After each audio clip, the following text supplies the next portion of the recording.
So the bouncing ball assignment is hopefully fairly straightforward.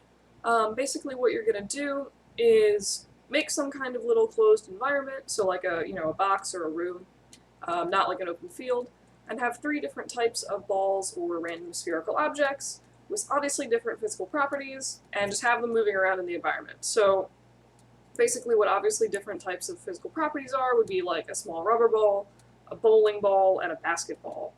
If you want to do something sort of round, you could do like a fruit.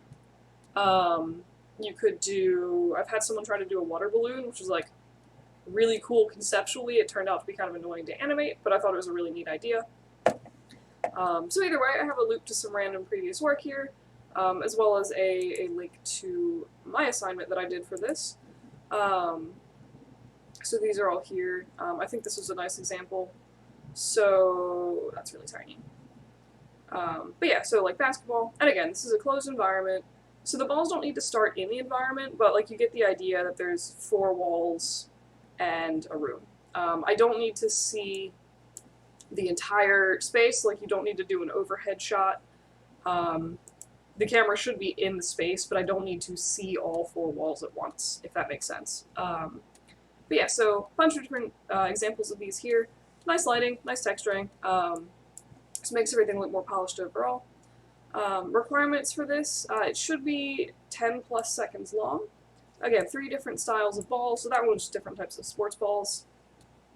You should be either taking your own reference or finding reference of different types of bouncing balls. Honestly, if you go on YouTube or just wherever on the internet, there are so many examples of people literally just dropping balls to see how they react. So it should be pretty easy to find reference. Another requirement is one ball must interact with one object from your environment in some way. So for example, if you have a bowling ball and you drop that onto a desk, if there's something else on the desk, it might sort of, bounce a little bit. If you have a little bouncy ball and it like goes around and like hits something,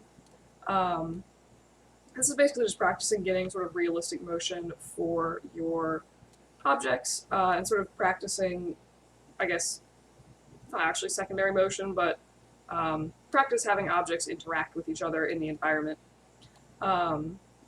So when I say interact, I mean it should somehow move or change the object. Having a ball just sort of hit the wall, it doesn't really count as like interacting.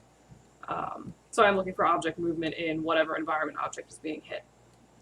Alright, so other requirement, and this is a fairly vague-ish one, but important.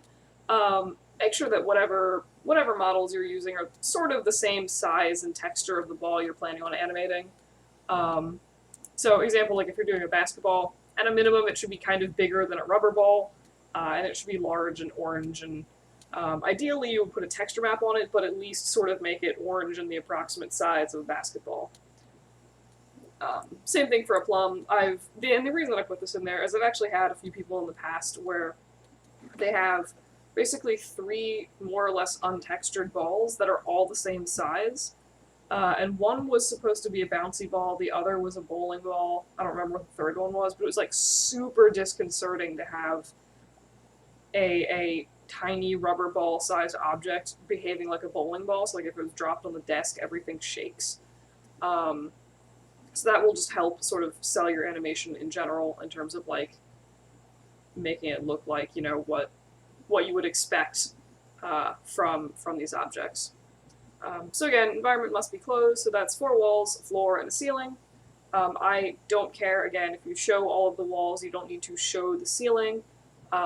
If you want to drop your balls in from the top of the scene, like that's fine, just sort of like ignore the ceiling, just don't show the ceiling with balls clipping through it. You could add, like a tube or a pipe if you show the ceiling. Otherwise, just drop them in from the top, that's totally fine. And again, you do not need to do the weird thing where you show like an overhead shot with your whole scene floating in space. I've had people do that, it's actually really disconcerting. Alright, so general thing, things are in more points. Big and nice complete environment. The example that I showed you was pretty nice, where it had like nice lighting, it was like very obvious what it was. Do nice lighting, huzzah! Let's see. Make it obvious what the motion of the balls is supposed to be. So that's just, again, like if you're doing Like a rubber ball does behave differently than a basketball, which behaves differently than a plum, which is different than a bowling ball. So do your best to choose objects or choose different types of balls that are like different enough to give you different stuff to practice with, and then make the animation look different. Um, and this is a really dumb one, but like put the camera in a place where it is easy to see the motion of the balls. You're welcome if you want to like move it around the scene. Do it with caution. You don't need to have a moving camera. It's certainly not expected. Mostly, I just want to make sure that you can see all the balls. So like I've had every once in a while, I have like people do stuff with like really small balls, and the camera's really far away, so it's actually extremely hard to actually just see what is happening with the animation. So this assignment is really about physical accuracy for the ball's movement, how it deforms, how it interacts with other objects. It's not so much. There's not a lot you can do to do like super creative examples with this, in my opinion. I've had people use really quirky balls or like do crazy texturing with the balls, put them in weird environments, but the focus of this is mainly how realistic is the motion of the balls that you're doing.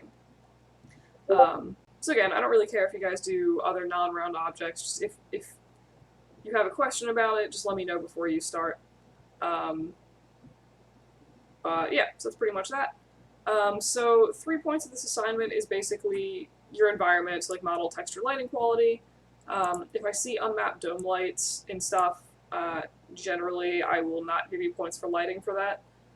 So unmapped dome light would just be basically adding like a sky dome light, leaving it white without putting an HDRI in it. If you're using a dome light, you should always put an HDRI in. If you're using a physical sky, I don't care as much because that has a better lighting quality, but unmapped dome lights leave really gross flat lighting, so don't use those. So texture quality. I am looking for. You don't need to have like super crazy textures, but don't leave everything, you know, different shades of Lambert with just sort of like color changes. I do expect occasional, you know, at a minimum like noise textures, ramp textures, throw a generic wood texture on something, that kind of thing. And just sort of like, again, I'm not looking for like some super crazy environment, but it should feel complete for what it is. And then for animation quality, again, 5 points out of the 8 for the assignment. So this is a lot of looking at, is it obvious what the materials are from just the animation? So like not the texturing, just like, does your rubber ball behave like a rubber ball, or does it behave like a weird tiny basketball? And then there's a certain also point of like, is it satisfying to watch, or is it satisfying to watch in the sense of, are you just dropping all of the balls from the ceiling, or are they, you know, bouncing down the stairs, like traveling in a different way around the room? Obviously, if there's a way to sort of spice up the rolling of the balls, like that is a nice thing to do. If they hit each other or the balls themselves are like goofy texture, maybe I've had someone who they took a bouncy ball and they like shot it across the room, so it like went around really fast, but it was funny. And it looked really realistic, and it was kind of funny because I was like, oh yeah, there was this time when my cousin and I were younger, we had a shower stall, and we like one of us would go in the shower and the other one would take rubber balls and throw them as hard as we could through the top of the shower. And it was, I don't know why we thought this was fun, but it was. But like, I know what a rubber ball being thrown into a space aggressively looks like. It's especially terrifying if all you have is like a wooden laundry hamper to protect yourself. But so like that was really funny to me, at least. I don't know. Probably nobody else ever did that. Anywho, so that's the assignment guidelines. So basically this is, again, same thing as last week, so just a video following the standard formatting guidelines, which are again linked here. So this week it should be full HD 1920 by 1080. And then I do want one other thing this week, so basically it's just whatever reference that you used. So you should, and there's like sort of different ways you can submit this depending on how you got your reference. So if you did like a bunch of YouTube links, in the submission comments, just link all those and just say like, here is the basketball that I use, like here is the, you know, golf ball, whatever. if you did your own reference or you have like downloaded videos, just include a zip file of the reference that you took for the assignment.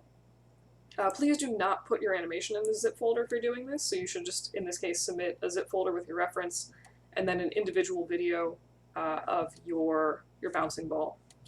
If you have some kind of mix of YouTube videos versus your own, you can do whatever you want. You know, if you have like one video, just submit that separately, that's fine. If you have like 2 or more, just zip them. But yeah, so that's all I want, is the video itself of your animation and also your reference in, you know, whatever format makes sense to submit things. So assorted things that I will take points off for, using the same type of ball. So if you have like 3 golf balls, 3 rubber balls, that will be a point deduction. If you don't have enough balls, so you do like 2 out of 3, and then also having giant uncompressed files. But yeah, so that is basically the bouncing ball assignment.